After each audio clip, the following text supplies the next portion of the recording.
សំណួរតាក់ទងជាមួយនឹងជំងឺថ្លើមសំណួរគាត់សួរថាខ្ញុំព្យាបាល3ឆ្នាំព្យាបាលថ្លើមប្រភេទ B 3ឆ្នាំ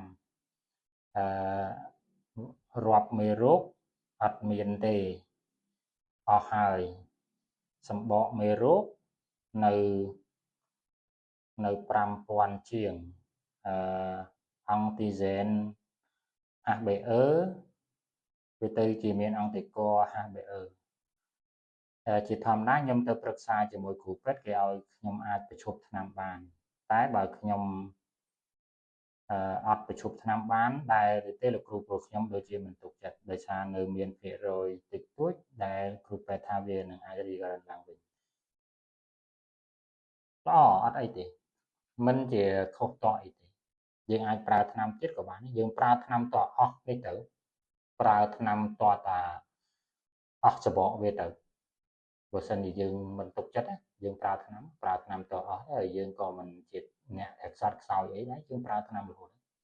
ប្រើតអស់ច្បកមេរោគឬក៏យើងអស់មេរោគហើយយើងពិនិត្យវាសាឡើងវិញឲ្យបាន2 3ដងទៀតរាប់មេរោគទៅវាអត់មានទេអាហ្នឹងយើងអាចឈប់បានកត្តារបស់យើងណាអាចឈប់បានហើយយើងធម្មតាអីទាំងអស់តាក់ទងមួយនឹងមុខងារថ្លើមតាក់ទងមួយនឹងមុខងារចំនួន 4-5 ទៀតដែលវាណុកមកទាំងអស់យើងអាចទៅឈប់បានអត់អីទេអត់បញ្ហាទេប៉ុន្តែ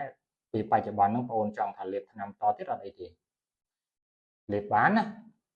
បាទបើយើងលេបរហូតតតែវាច្បកមេរោគឲ្យវានៅ0មកកាន់តែល្អហើយឬក៏វានៅក្រៅ100